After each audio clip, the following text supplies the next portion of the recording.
Hi, I'm Dr. John McGrail. In the synthesis effect, you will find 5 key models to help you create change in your life quickly and profoundly. Now, the models come together differently for each and every individual, but there's always one key moment in time when the switch flips and you know you're on your way. You're thinking differently, you're feeling differently, you're behaving differently, and you know it's going to stick. I've invited one of my clients to share his story today, and as Greg shares his story and his key moment, I hope you'll watch for it.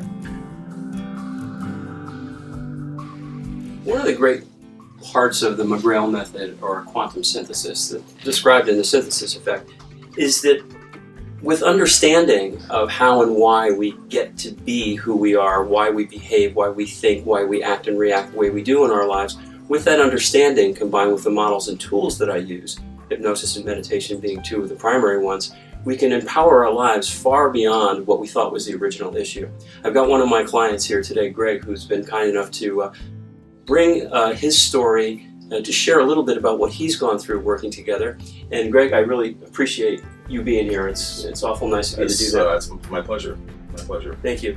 You originally came to me to quit smoking, is that right? That's correct. I did. Yeah. Why don't you talk a little bit about what that was about for you?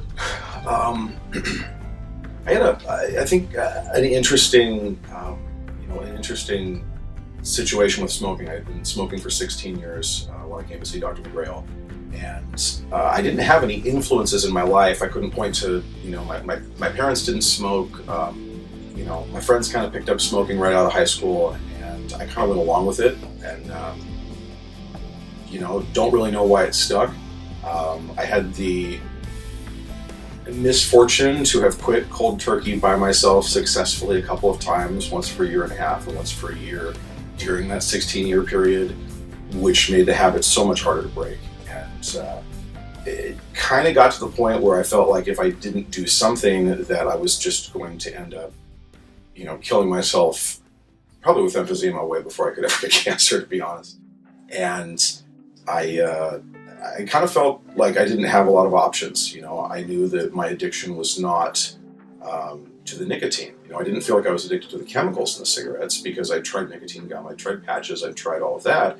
It was not effective for me in any way. And I knew that that my situation was up here.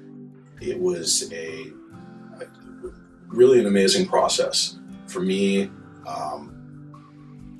Walking out of his office after the treatment, and thinking to myself, well, I really hope this works. I feel fantastic, but I don't know if I feel like a non-smoker. And within 24 hours, I knew I would never smoke again. And that was over 3 years ago. And I haven't, and I don't want to. I'm not disgusted by cigarettes. They just have been completely carved out of my life in terms of something that I ever had a strong opinion about either way. Now, if I am in a smoky environment, I'm aware of the cigarettes. I don't want one. I don't want to run away. It's like it was surgically removed from my life in a wonderful way. Really wonderful. Well, one of the things you said that I want to sort of go back to a little bit is that it's not really the addiction to the chemical. The drug companies and pharmaceutical companies would love everyone to think that if you just take the chemicals, if you just take a nicotine replacement, you're going to be fine. Sure. And you bring up a very interesting point, because these habits, whether they're an addiction to smoking or whether you're overweight or you have low self-esteem or low self-confidence, they become so emotionally ingrained in our psyche. And it's that the models of synthesis are designed to address, providing that understanding. And I think you probably remember we spent a fair amount of time before we did anything just helping you understand where it was all coming from and the nature of the dynamics of the habit and the emotional issues behind it. Yeah, well, I think there's plenty of beneficial things that people do in life that they identify as part of who they are. Somebody who goes jogging every morning or who goes surfing every morning. That person says, well, I'm a surfer. I'm a jogger. That happens with things we do to ourselves that aren't good for us either. I got this idea in my head years ago that I was a smoker, and that became part of who I was. It wasn't something I did. It was who I was. Yes. And it was just, how do you I mean, if that was just a chemical, I mean, that's, that it wouldn't do that. Right. It just becomes so, enmeshed in your vision of yourself, your self-image, your self-esteem, and all of those things. And so it's very, very challenging. I know some of the things you've accomplished since you quit smoking. I'd love to have you share that, how you've empowered the rest of your life, quite exponentially, really. Well, it's been there's been this just wonderful cascading effect of not having this. I'm hesitant to call it a habit. Okay, it's having this lifestyle. Having this lifestyle, this definition of myself as a smoker.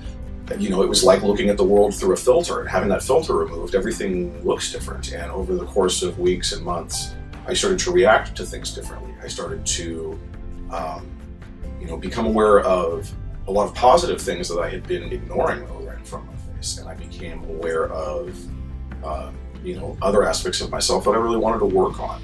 And these were things that, as long as I had this, as long as I had this behavior that was tied up in this emotions, this pattern of whether it was escaping for a cigarette or celebrating with a cigarette or killing time with a cigarette, that altered my reality. It can't help but alter your reality. And so, since then, I've started to pay a lot more attention to, to my body. I've lost some weight. Quite a bit. Don't be modest. Well, okay. I'm being modest because of one of the other wonderful things that happened, which is that my wife and I have just had our first child after many, many years of marriage, and I put on a little bit of sympathy weight. So I don't want to be, but I did. I lost quite a bit of weight because of this awareness of how important it was to take care of my physical body. And I mean, to go from punishing it with something as punishing it with a pack a day of cigarettes, and I don't have great lungs to begin with. Punishing it with a pack a day of cigarettes to actually really paying attention to the choices that I make with food and with exercise it's been empowering. But it's not something I could have been aware of as long as I was, smoking. Right. Basically, what you learn to do is use the models and balance your physical, emotional, and of course, there's a huge spiritual component to the models in my method. And you're a great testament to the fact that once you balance those three energies in your system, your life can change in enormous ways. Absolutely. And you should be very proud of yourself.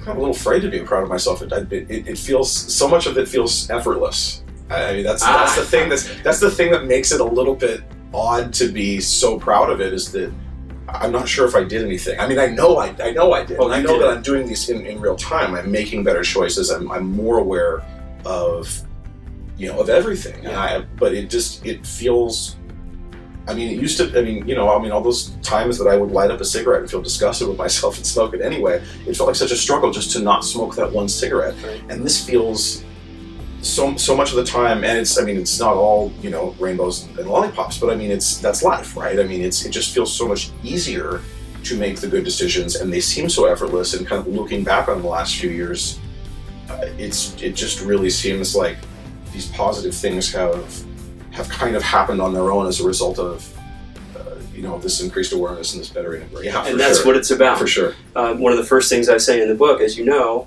and one of the first things you learned the day you came in the very first time, is I take very little credit for this, except for the fact that I facilitate the process. Everyone has all the resources they need to create whatever change, whatever empowerment they want. It's simply learning how to use it. And I think, if I could be a little immodest, the models and techniques and methods in the synthesis effect are evident right here, because it's been several years and we keep in touch, and I know that your life just keeps getting better and better. So it's fair to say that you have transformed your life in a lot of ways, and that is the synthesis effect. But you told me once that there was one key moment during the process of working together where it sort of clicked for you and you knew that you were on your way. Yes. Yeah, that was during the trance state where I was doing visualizations and visualizing. I guess in a nutshell, my life as a smoker, the part of my life where I defined myself as a smoker. Yes. And there was a moment in there where it all came together, and I remember you saying you love yourself too much, You know, you care about yourself too much now to do this to yourself anymore, and to engage in something that's going to harm yourself. And it was like somebody flipped a switch, and at that moment, everything just kind of pivoted around 180 degrees. And I, still years later, I remember that like it could have happened 5 minutes ago. It was that powerful. That's beautiful. And that's a great description of one of my key models, which is called the formula for change. Cognitively, you have to commit to loving, honoring, and respecting yourself, and most of us aren't very good at it. So true. So true. And then we take that conscious energy and using the tools of the unconscious trance state, everybody gets it. Not everybody gets it at exactly the same moment or exactly the same way, but that's the beauty of this process, is that it's all there for you to get it. So congratulations again. That's marvelous. I just love hearing that. Thank you. No, it was really profound. Beautiful.